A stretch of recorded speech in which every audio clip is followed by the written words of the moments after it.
Hi everyone, if you're an existing subscriber, hello and welcome back. If you're new to my channel, hello, welcome, and why not hit subscribe now? I'm your host, Alicia Victoria Keane, and I've been interviewing inspirational people and businesses to find out how and why they inspire others.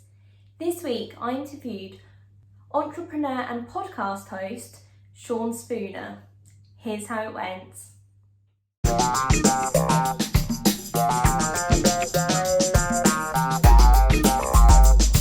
Hello and welcome to the channel. To begin with, if you could just introduce who are you and what do you do?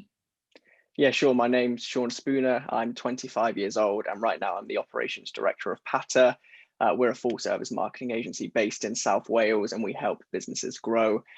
So I live in South Wales right now, but originally I'm from a small town called Corby. I think I've seen something recently. You went on The Apprentice and got fired on a marketing job task. A publishing task. Yeah. So to tell this story, let me take it right the way back to when I was 14. So when I was 14, me and my friend at the time, Lewis, we both lived in Corby. We both had an interest in business, and so we decided to start a magazine, creatively named Corby Magazine.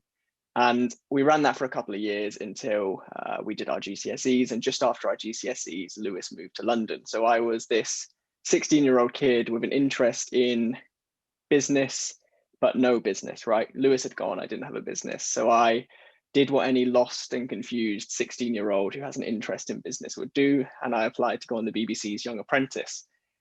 And to be honest with you, I didn't think I'd get in. I filled in the form at the very last minute. I think it was literally just before midnight on the night when the applications closed, which weirdly is a trend. I speak to so many people who get on The Apprentice and they all seem to apply at the very last minute. So I'm not sure if that's a hack, but if you want to get onto The Apprentice, just don't think about it until the very last minute, then apply. Seems to be how to do it. So I went through the audition process. All sorts of weird things happened there, like having to stand in big lines with a bunch of people, say all sorts of outlandish things, build IKEA flat pack furniture, all sorts. What's the reason for that? What's the reason for making you do those different tasks? It's never really explained why, but from what I understand, without giving away too much, because back when I was 16, I signed an NDA. But essentially, you're in this big room in the production company's offices, and there is an executive producer who's essentially playing the role of Alan Sugar. So he will give you a task to do whilst you're stood in the room. You get broken into two groups of, say, 10 or 12 people, and then you have to complete that task. But whilst that's happening, whilst filming the actual series, watching you, and they're being fed live back to another room where we don't know who's watching, but we can assume other producers, right?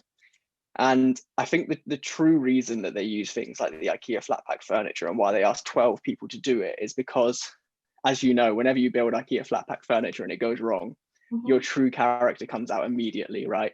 You start swearing, you get stressed, you show really how you respond to stressful situations. It's stressful enough when you're on your own and you're building IKEA flat pack furniture and it goes wrong. When there are you and 11 other ambitious people all trying to do it, all gathering around each other, having arguments, I think it gives the producers a very good look into what you'll actually be like on the series. I think they never explain it, but that's the best I can guess. What's going to make it funny? Exactly. Yeah. And weirdly, I wasn't very entertaining in the auditions. Like there were two things that stand out. One of them is they ask you to stand in a line and without speaking to anybody, order yourself in position of most attractive to least attractive. So there's about 20 or 30 people in the room, guys and girls, and you'll have to, without saying a word, order yourself in a certain order, right? And you've got people bunched up in the middle, really worried about whether they're 12th or 13th most attractive. And I just thought, you know what, I'm just going to run down to the end, at the very end, and just pop myself there because I don't care. And I explained that thought process afterwards. Like, I'm not here to be some sort of attractive person. I'm here to try and get on the show. So that was one unusual thing. And the other was that during the IKEA flat pack furniture, A, we did terribly. And B, I didn't really argue at the end. Lots of people got caught up in shouting at each other, shouting towards each other, and explaining to the Alan Sugar figure, who was the producer, the reasons why they weren't responsible for the failure of the task. And I was just like, you know what, we just didn't do it. So whilst I think the auditions are there to see who would make good TV, I still can't get my head around why they picked me, because I don't think I did. What was the experience like being on the show? It was a weird one because for context, just to rewind a little bit, for context, right? So I ran that magazine, got 2 weeks into the show, and there was a publishing task.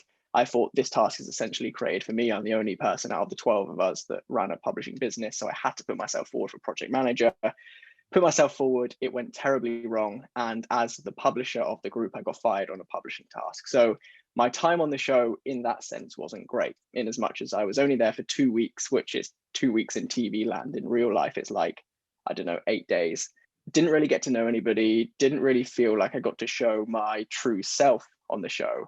But what was interesting is seeing the behind the scenes of something that I'd watched since I was a kid. Like, I remember, this is a story I've never told. I remember when I was like literally like 9 or 10, and I would, or probably even younger than that, the Apprentice has been going forever, but I would rush home on a Wednesday night from this like art club I went to.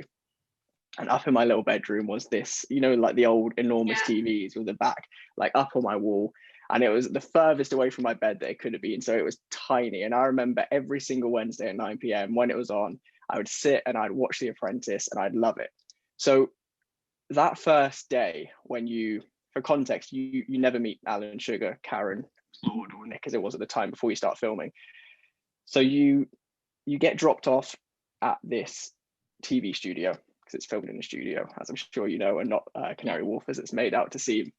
You get dropped off in this warehouse, this studio, and it looks like that. It looks like a warehouse, right? And then you walk around this kind of corner through these curtains, and then you're in the boardroom, this thing that I'd watched since a child, with the receptionist sat over on the left, and you walk through the big double doors, and that is the first time you meet Alan Sugar. And as much as we all wanted to listen to what he was saying during that first explanation, I think I speak for everybody who's ever been on The Apprentice when I say that during that first boardroom, you're not listening to what he's saying, because you're sat there with a voice in your head thinking like, how am I here? So in that sense, it was good, yeah. Do you think it shaped your life in any way? Obviously, going on there at a fairly young age, would you say that shaped how your life has panned out now? Yeah, so I was with Andrew on Saturday, who's somebody else who was on my series. He did a little bit better than me. And we had this exact same conversation. It's the first time I've really spent any time with Andrew since we were 16 and we had cameras in our face. So it was the first time that we really got to, I guess, reflect as adults what it was like to be a child on TV, right? And I think one of the biggest lessons that I've taken away from it long term is that it's really important to hone the skill of not giving too much attention to the opinion of others. And by that, I mean that I was fortunate when I was 16, because, true story, when my episode aired, I turned off my TV. You get to watch your episode a day before it goes out. So you go to London, you watch your episode. So I'd seen it, I knew what it looked like. But the day it went out, I turned off my TV. I had just bought an iPad mini. So I literally got under my covers in my bedroom and played this little game for an hour on my iPad mini to distract myself, because I just didn't want to hear what people were saying, because I knew that it would be harsh, right? But then a short time after the episode actually went out, a few days later, I opened Twitter and I started reading these things, and there were hundreds, if not thousands, of literally abusive tweets, like these people who don't know you, who have never met you, just saying the wildest things. And we're talking, yes, other kids, other teenagers, but then there was like, the one that always sticks in my mind is there was some Capital FM DJ who was just going at me, and I'm like, man, that was Because you were only hard as a 16. 16-year-old. Exactly, it would be hard for anybody, but as a kid, that was a challenge. However, I think it very quickly forces you to realize that the opinion of others shouldn't be an obstacle in the way of where you want to go, right? Mhm. Without being too, without boiling it down too much, I was on national TV being watched by 3.5 million people as a 16-year-old, whilst these people were furiously at home on their sofa typing with their thumbs, right? And it took me a few days to realize that. But ever since then, I think it's been an advantage to be able to do whatever I think I should do in life without having to worry about what other people are going to think or what other people are going to say. Because, and I guess you're similar in the sense of this YouTube channel, right? You don't worry too much about the opinion of others. You just do what you want to do. And I think that we're an exception to the rule. I think the majority of people go through their entire lives doing what others expect of them. There's a bit of a tangent here, but this is important, right? So Bonnie Ware, I think is her name, she wrote a book whereby she spoke to dozens of people who were on their deathbeds. These were people who were terminally ill, who were about to die. And she spoke to dozens of these people to create a book in which she documented the final regrets of people who were at the end of their lives. And this is really important, I think. The biggest regret of those who are just about to die, and I'm paraphrasing here, but it's essentially that they wish they lived a life that was true to themselves and not a life that others expected of them. And when you have thousands of people shouting at you on the internet, you become very immune to it very quickly. And then if you do that at 16, you have the whole rest of your life to live a life that you want to and not care about that opinion. So I guess that's what it taught me. That is a very important life lesson. I do speak about this on my channel quite a bit. Like a lot of guests will come on say exactly the same thing about realizing to not care what people think, but so many people do, and it's almost like a lot of people say you just learn not to care. Is there more to that than that? That's a good question, because I don't know the answer. I think it's time under tension, isn't it? The way you learn to do or be anything is by spending a sufficient amount of time in an uncomfortable situation until such a time that it doesn't become uncomfortable. Mm-hmm. It's the reason why if I were to step outside the house right now and run 100 meters, I would be absolutely destroyed. Whereas a marathon runner could do that a million times over and be fine, right? They have put in the work to get to a point whereby they can go that duration. And I think it does apply to things like not worrying about what others think of you, in as much as the first time you do anything that's kind of different, you have this feeling in your stomach. And with the tiniest amount of evolutionary psychology that I understand, it's because millions of years ago, it was important for us to make sure that those around us accepted us, because millions of years ago, we all lived in the desert in tribes. And if your tribe abandoned you because you were a bit weird or because you pose a risk to them by doing something different, you'd get eaten by a bloody lion. And so it's deeply ingrained within us to believe that if we do something different, we're going to be rejected by others. Those uncomfortable situations enough times until you teach yourself the lesson that actually people don't really care. And once you realize that, you stop caring what other people think. And how has that helped you in your career? It's more of a almost like a mindset. Mm-hmm. I think it's quite crippling if you're second guessing. I mean, let me just rewind it a little bit. If you're always living as a reflection of what other people think of you, you're not actually living your own life, period. So that's just a miserable way to live. But then B, when it comes to like a professional sense and moving yourself forward, if you're always second guessing what other people think, you're never actually in control of your life. And to do anything outside of the ordinary, you need to really understand yourself and really be in control of where you're heading. And I think I'm getting there. I'm not going to pretend I'm perfect. I'm not going to pretend that sometimes I don't sit on my phone and worry before I hit publish on something or watch something back and think, oh, that was a bit cringe. Like, for example, the first 30 seconds of this interview, I kind of mumbled on my words, and in my head I was like, oh, but you just roll with it, you know? Nobody's gonna care about those first 30 seconds, although the voice in your head will tell you that everyone's going to be like, oh, that was a bit, nobody cares. And you just learn that. And then you can do what you want. Essentially, it's a superpower.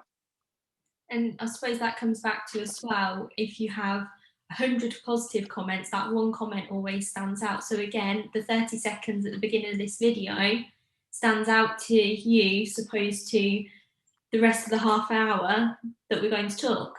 Yeah, and I think that you never lose that.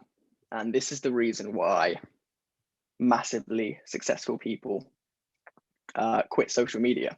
Stormzy, for example, quit social media about a year ago. Ed Sheeran, although he posts occasionally, today he released a song, so he put up one picture, but he doesn't have a phone. He has an iPad and he emails people. He doesn't use social media.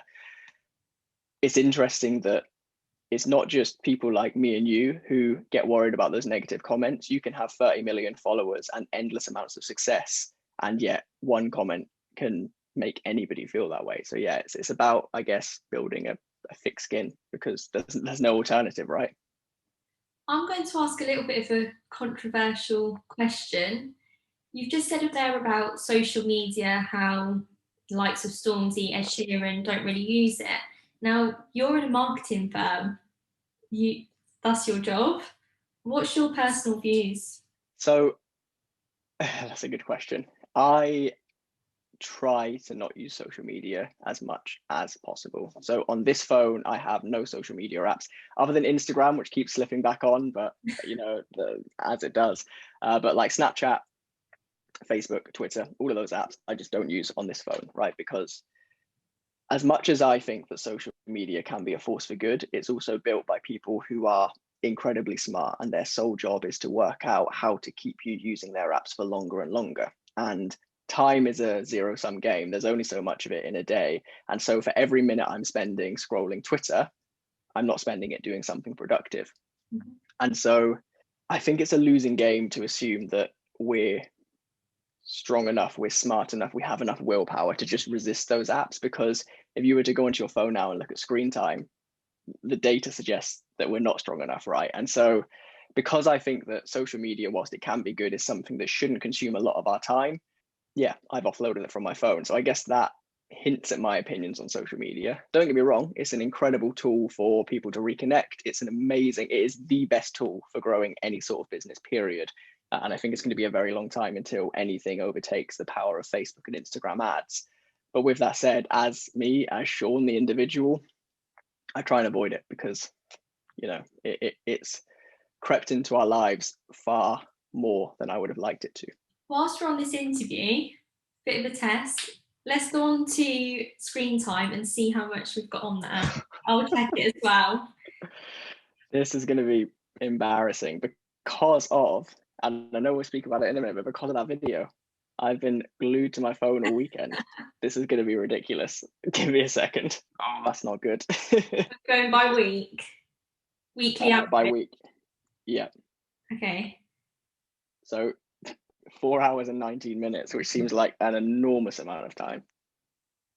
4 hours and 30 minutes. Oh, I'm so glad that mine was slightly better.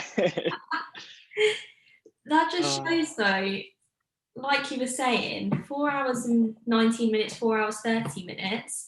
And it'd be interesting for people watching this how much their screen time will be if they go and check it now. Mine was a couple of years ago when screen time first came out. It was like 8 hours a day. Like 8 hours a day sat looking at a phone and doing what? Because I use my laptop for my work emails. I use my laptop for all my work. So as much as I could post-rationalize and say, I wasn't working. Like, it was wake up in the morning, my alarm goes off on my phone, I sit in bed for half an hour on my phone. Then it's 2 p.m. in the office and I'm a bit tired. So because I had social apps on my phone, I sit on my phone. And then it's the evening time and the TV's on and I sit on my phone for 3 hours. And before I know it, before any of us know it, we're wasting a significant amount of our lives, not just our days, our lives. 8 hours is what, a third of a day. That's a third of your life staring at a screen. And actually, here's a story which this really drilled home why social media shouldn't be important to so many of us. So this time last year, like November 2019, for a bunch of reasons, I spent a month off of social media. I deleted it all from my phone, blocked myself from using it on my laptop. Like, I just didn't open it, didn't log in for 30 days. And on day 31, so the 1st of December last year, I put a little story up just being like, I'm back. And this is absolutely true that both messages were identical. Two people, one person I don't know personally, and then somebody that I went to school with. They both messaged me and said, I forgot you exist. We spend so much of our lives creating this image online for all of these people to have an idea of who we are. And we believe that they're taking in that information. We believe that we're important in their lives because we keep posting. You disappear from a timeline for 30 days and people that you've known for years forget you exist. Do you think that's the same with companies? Is that why companies are so much on social media? Is that constant reminder? Yeah, so there's a few things at play there without boring you too much, but one of them is frequency bias. So we believe that a product or a brand is superior the more we see it. We build trust with something that we see more often. And so if you're not posting to social media as a brand, if you don't have a website as a brand, if you're not on all of these platforms where your customers are, you essentially don't exist, right? It's like trying to think of a high street shop that hasn't yet closed down. It's like trying to be Claire's accessories. I don't know why that popped into my mind, without having a shop on the high street. Like, where do people go? So you have to be, for the good and bad of social media, whatever your opinion of it is, as a business, you just have to be there, because ultimately that's where your customers are. It's absolutely crazy, isn't it? How going back, I don't know, 10 years ago, social media was hardly even a thing. Whereas now people do rely on it so much. It's crazy. I again, this weekend I was having a conversation with somebody about our phones, like less than 10 years ago, were this thing that we sent a couple of texts on, used to phone our parents if we were going to be out late. And you could wake up and it would be like 2 p.m. before you go and look for your phone and try and work out where you left it. And now most people, because of social media, make no mistake, it's for no other reason, because of social media, sleep with their phones. Like, it's so bad for like your mental health, your quality of sleep, your ability to relax, all of these things, that so many people sleep with their phones literally on their mattress, or if not, right next to their bed. It's just crazy. It shows that if it was anything else, if it was a class A drug, if it was alcohol, if it was gambling that consumed 5, 6, 7, 8 hours of our day, we couldn't go a single day without, when we go to bed, we would call it an addiction. I think we don't call it an addiction because we don't yet want to admit that it is one. And I suppose it's so socially acceptable to go on your phones, to sit there on your phones. There's actually something on Netflix, I don't know if you've seen it, called, I think it's Social Dilemma. Ever since I watched that last week, I can't stop speaking about it to everybody constantly. I'm so up for this conversation. It's so true, isn't it? Just how you can be sat down with, I don't know, your family, someone literally picks up a phone, next minute, all of you are on your phone, you're not talking to each other. It's that point, where does it stop? Where does it get to the stage where people can no longer have a conversation with each other, because unless it's through this? And I guess those on the Social Dilemma who are better qualified to speak on this arrive at the same conclusion, which is that we can all be optimistic, but I'm not sure that it does stop, because the incentives aren't there for it to stop, right? As in, for Facebook to have our attention is good for their business. So they're going to continue to innovate with products that are better at keeping our attention.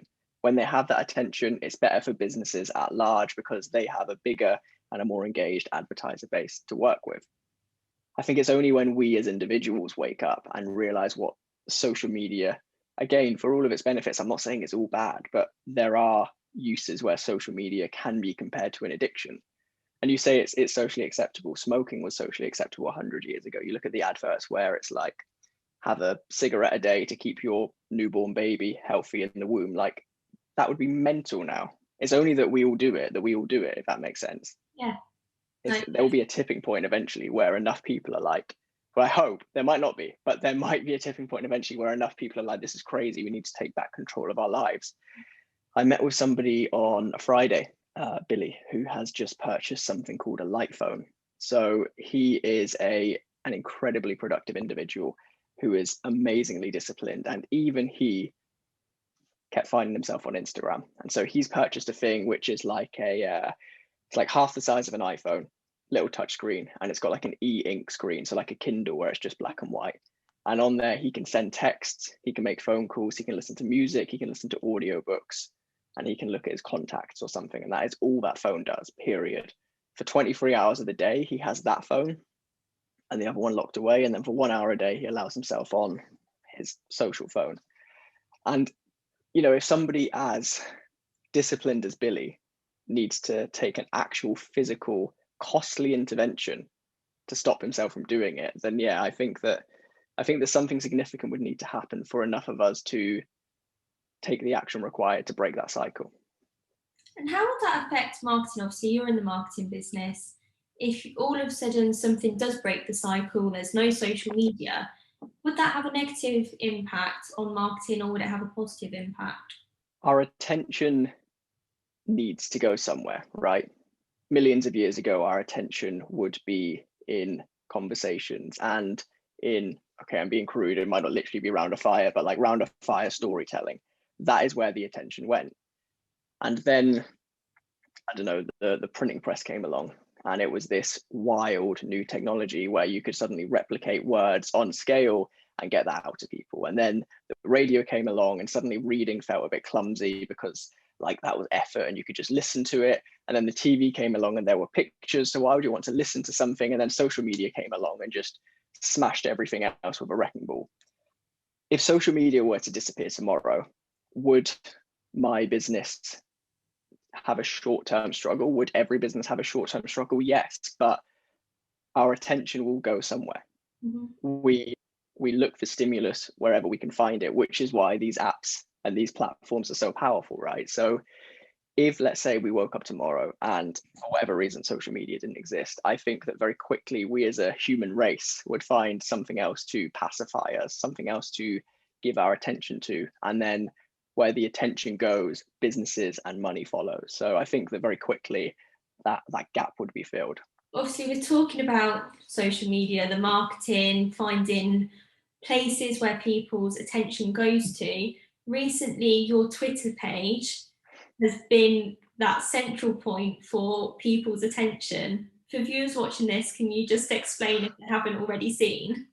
Yeah, so I was in London over the weekend recording a few podcasts and got to St Pancras, was about to leave on my way home, and there was this enormous crowd out of nowhere. Like, I travelled into London the day before, it was empty, it was quiet, all was good. I got to St Pancras on Saturday night and there were hundreds and hundreds and hundreds of people because London, the Prime Minister had just announced that London was about to go into Tier 4. Chris Whitty suggested that nobody should travel. If you have your bags packed to leave London, unpack them, was his words to paraphrase. And so I thought, this is odd. Like, I've been recording podcasts in a studio with my phone off all day, so I didn't quite know the newsworthiness of what I was about to record. But I thought, this is odd. I'm going to pull my phone out and for 11 seconds record a little Instagram story of these hundreds of people not socially distancing in St Pancras. So I stuck it on Instagram. By some sort of miracle, managed to get a seat on my train. So I pulled out my laptop and I thought, well, this is interesting. I'm going to tweet it. So what a mistake that was. So I put this video up with a funny little caption. And by the time we got to Luton on the train, so about 20 minutes later, it was on like 350 retweets. And I was like, oh, this is getting busy. And then immediately after that, as any tweet does, it's happened to me a couple of times in the past on a lower level, but the second you get any traction with something, all of the kind of the quick win media, so like the tabloid newspapers will start jumping on and asking for permission to use it. But also the Andrew Marr show producers reached out within like 20 minutes. ITV News' royal correspondent reached out, Sky News, all sorts of foreign media reached out. And even at this point, I thought it's quite funny that this tweet is being seen by literally millions of people because it was just an 11-second video, but I didn't really understand, dare I say, what I had caused until two things happened, right? Number one, I got home that night and somebody sent me a screenshot of the Daily Mail website. And the Daily Mail, I believe, is the largest online news website in the UK. Like, the visitor numbers they do is enormous, right? My video had created the top story on the Daily Mail homepage, which stayed there for 15 hours. And I was like, right, this is quite big. And then later on that day, I got sent links to the Andrew Marr show and Sophie Ridge, I believe her name is, on Sky News, where both Andrew Marr and Sophie had shown this 11-second video to Matt Hancock, the health secretary, to get his response to it. And I was like, literally 11 seconds, blurry video. And I'd accidentally set the news agenda for the whole of Sunday. So that was a surreal day. Yeah, I've just deleted Twitter again, but there's a part in screen time where you can see the number of notifications you get, and it's like Instagram 60 notifications, email 200 notifications. Twitter was like 25,000 notifications. Wow! It just wouldn't stop, and I'm like, so yeah, I've been on my phone a lot, responding to journalists who want to license the 11-second blurry video. Would you say that's been quite overwhelming? This is a weird choice of word, but it's been quite irritating. Oh, really? In as much as, yeah, so I didn't, not that the attention was on me, right? But I didn't want the attention, in as much as it was literally, it was an Instagram story that I happened to put on Twitter. And I had 300 random Russian bot style accounts have since followed me, because I think I've accidentally caused like a politically destabilizing meme. So I genuinely have lots of Russian accounts, sorry, like Russian bots following me. But I had like 1,700 followers, and maybe 200 of them interact. So I just chucked a video out like, haha, look at this. To then have like my entire weekend derailed, probably 70 or 80 different journalists come and find me on either Twitter, Instagram, Facebook friend requests, Facebook message requests, emails to my business email address, like being absolutely swamped. I have my Twitter account impossible to use. Like even now, it's not worth looking at. It's just constant with people arguing in my mentions. I mean, it was interesting, but it was also kind of irritating. The next point, what I do want to talk about, obviously, that sounds absolutely crazy, and it just, as well, you were literally there to film your podcast and then go home. It's whereas these people who were in London were probably trying, I don't know, they probably live there, they're trying to get home for Christmas. That's just absolutely madness. I do just want to talk about your podcast, the reason why you were there. So what is your podcast, first of all? Sure. So back in November last year, when I said that I'd quit social media for a month, last couple of years, I used to use Twitter to post everything and anything, just like a barrage of stuff. And then one day I thought, I may as well just speak my mind, say things that I perhaps otherwise wouldn't say, just share my thoughts. And that seemed to be quite rewarding.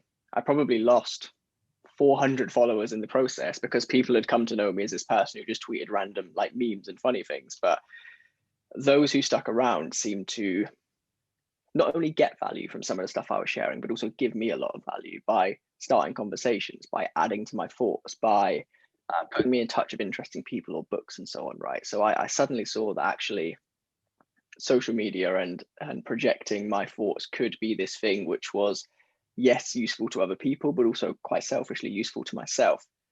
And then I did that a month without social media, and I thought two things. Number one, I want to continue to have a platform where I can speak my mind and start these conversations, but I don't want it to be solely based around social media because of my thoughts on it. And number two, I have a lot of spare time on my hands when I'm not using social media. And so this is going to be a really long-winded answer. However, when I was young, or younger, because most would argue I'm still young, when I was like 14, 15, 16, I would idolize people who seemed a little bit older than us, but not that much older, who ran businesses. I'm talking people like Jamal Edwards, for example. And when those kind of people turned 25, their life seemed to be in a really good place. Their business would be stable, it would be doing interesting things. They seem to know themselves well enough to be comfortable and confident and all of these things. And that age of 25 seemed to be this interesting place. And just after I came back on social media, I turned 24. So I thought it would be an interesting project to document my life for a year in the form of a weekly podcast, whereby between the ages of 24 and 25, I just shared the story of growing a business, of growing as a person and taking on some fairly unusual challenges. And so I did that for a year, until very recently when I turned 25. By the way, spoiler, turning 25 is not this big moment. I did it in self-isolation. I feel absolutely no different. I don't feel like my life is that much more progressed than it was when I started this thing a year ago. But it's been interesting to document it. And because of that, I didn't want to end it when I turned 25. So what I was doing in London is working on series 2 of the podcast, which starts in January. Half of the episodes, once every 2 weeks, it's going to be me just talking honestly into the microphone in the way that I have done for the past year. And then quite selfishly, the other half, it's going to be me having conversations with people who I think are the most interesting people I know, just to pick their brains and learn about what they have learned in life so far and steal some of those lessons for myself, but also for those who have stuck around and listened for the last year. That sounds really interesting. It sounds like, as well, from what I've heard, you've got quite a range of people who are going to be on the podcast. It was super interesting, these 4 conversations that I've recorded so far, because they're all people who I know or know of.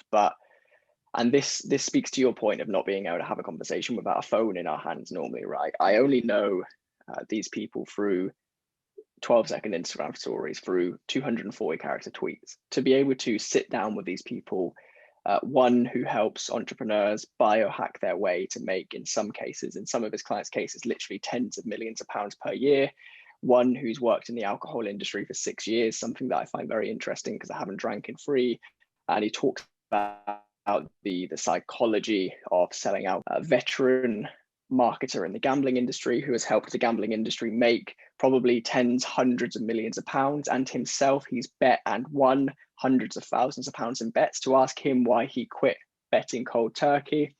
And then one is a Westminster journalist to peer behind the scenes of what really happens in Westminster. So just those 4 conversations with no phones in the room, or they were in the room, but put away, to just look somebody in the eye for an hour that you've known online but don't really know a lot about. Super interesting. So such worthwhile conversations. I'm so excited to publish them. And what's your reason for wanting to publish it? Is it to help your knowledge? Is it to document your life so you can look back in years to come and go, well, that's how I did it? What's your reason for the podcast? It's kind of a mix of those two, in as much as, yes, it will be interesting when I'm 40, 50 to look back. I'll probably cringe, but it'll be interesting nonetheless. And also on that point, so this is still point 1, but also on that point, for like my kids to look back and see what I was doing when I was 23, 24, 25, because we, other than like photo albums, we can't really see what our parents did when they were our age, really. Like there's no real record of it other than maybe on paper. Our grandparents, we certainly don't know what they were doing. We don't know what they were thinking. And so we almost lose this connection to who we are because there's such little record of who they were at this age. So I think that'll be interesting, but that's not the real, the driving reason. The driving reason is that, to be honest, although I looked up to these people when I was, growing up and they were around my age now, unfortunately, I guess because that's how the internet was back then, people didn't really document the process. And I'm absolutely nowhere near where I want to be eventually. But now that I'm making progress in my life, now that I'm making progress in my career, now that I'm doing unusual things, I think it's only right, because I've looked up to others before, not to suggest that anybody looks up to me, but I think it's only right that I document it. I share the realities of life as a 20-something and just put it out there. And if people get value from it, amazing. If not, I've got it there as a record. Most definitely. You mentioned an interesting point there. You said you're nowhere near where you want to be. Where do you want to be? It's funny because I don't know. So this is a conversation I had again with Billy. He is wildly ambitious, and rightfully so. And I am ambitious. However, I don't have the ambition to run like a 600-person, 200 million pound business. I don't know what it is, because when I was younger, I did, but I just kind of want to be happy and do something interesting. And I don't know what that thing is yet, because right now it doesn't feel like I'm working. Right now it doesn't feel like I'm living that ideal already, in as much as I love my work. I wake up every day and get to do what I want to do. I don't really feel stress. I'm happy. I'm challenged. So long as I continue to do that, but on a bigger scale eventually, I think that'll be where I can look back on my deathbed and be like, yeah, actually, I had a good go at this thing called life. Well, thank you very much for sharing that. Thank you for sharing your story. Finally, I do have 10 very quick questions. Okay. Right. I'm nervous now. Are you ready? Yep. Question number 1, chocolate or sweets? Chocolate. Okay. If there was a movie made of your life, who would you want to play you? I don't watch enough films to know any actors. I can't help you on that one. What? I really don't. No. The only film I've watched in the last like 5 years is The Social Network, and I couldn't even tell you the name of the actor. So too busy being busy, and I just can't get into films. I don't know. Sorry. Next question then. Favorite takeaway? Probably a curry, Indian. Nice. Next question. If you could trade lives with anyone for a day, who would you choose? I think someone like Stormzy, just because he is breaking barriers beyond what anybody in the doing it with such a kind of relaxed attitude. I think it would just be incredible to see the world through his eyes. Cool. Next question. What was the last band or music artist you listened to? I'm gonna check. I don't know. This isn't a quick fire answer, but I'm gonna check because I can't remember. Let's have a look. It was Macklemore, actually. I've had the same song on for about 5 days, just listened to on repeat. Okay, fair enough. I don't even listen to Macklemore. I don't know why it was that, but it was. What's the first thing you notice about someone when you first meet them? I'd love to say something cliche like their smile, but it's more like their attitude, if that makes sense. In as much as like how they hold themselves, how they greet themselves, things like that. Because I think you can tell a lot about somebody by how they project themselves in those first few seconds. Most definitely.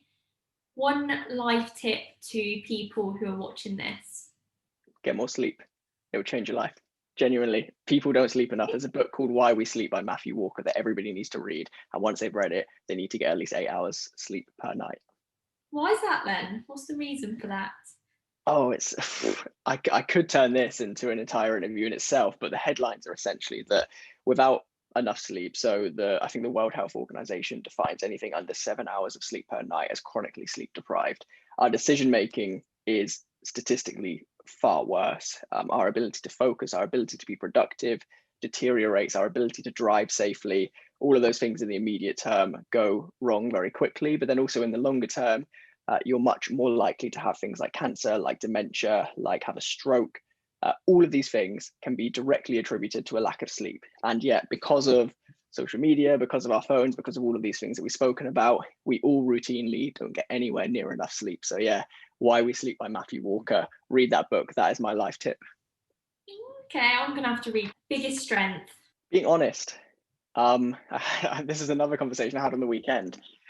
I try not to tell even the smallest of lies or omit any information when it comes to having a conversation with somebody because A, it's likely that the truth will eventually come out, but B, you almost hold yourself prisoner when you tell a lie. And whether that's the smallest of lie or the biggest of lie, I think that not only is it morally bad to be, dishonest, but actually it slowly suffocates you. And so I think being honest and being comfortable with being honest, whether the truth is good or bad, is perhaps my biggest strength. Okay, that's a good one to have. And final question, what's your biggest weakness? There are a lot. There are a lot. Perhaps. So things that are springing to mind, though I don't want to settle on these, I'll find a better one, is things like making enough time for non-work stuff, making enough time for my family, because it's easy to feel busy all the time, but that's not good. But probably something like my ability to stick to doing the things that I know are good for me. So there is a quote from another interesting book called 12 Rules for Life by Jordan Peterson. And one of his rules for life is that you should treat yourself as if you're somebody you're responsible for looking after. And by that, he means that if you have a kid or if you have an elderly parent, you will make sure that they do the things that are best for them, right? You will make sure that they eat healthy food, that they stay hydrated, that they get enough sleep, that they look after themselves, that they take any medication they need to take, whatever it might be. I try to hold myself to the same standard, but inevitably life gets in the way and I make excuses. I make excuses why I don't need to go to the gym this week, or why eating McDonald's 4 days a week is a good idea because I'm busy, or why I don't really need enough sleep tonight because I've got something on in the morning. I think that though the effects of, I know this is supposed to be quick fire, but I'm going into this one. Although the effects of these things can't be seen in the day to day, like if you don't get enough sleep for one day, you don't really notice it. If you eat bad foods for 1 month, you don't really notice it. It's very easy to make excuses as to why you don't need to make positive changes. And although I hold myself to a fairly high standard and have good intentions, I think that too often I allow myself to take the easy excuse where I perhaps shouldn't. And really, I think that is a weakness. And that's probably the one weakness which has the most profound impact on my life negatively. Well, thank you very much for sharing. Thank you very much for joining me today for this discussion. It's been great speaking with you. Yeah, I've really enjoyed it. Thank you. That interview with Sean just proves the importance of not caring what other people think. It's about believing in yourself and doing what you want to do. Now, you can follow Sean at the links here. If you have someone that inspires you, comment below. I'm always so interested to find out who others find inspirational. Likewise, if you have an inspirational story to tell or think that your story could help others, comment below, drop me a message on social media, or even drop me an email. I'll be back here on Wednesday at 5 o'clock to inspire your story.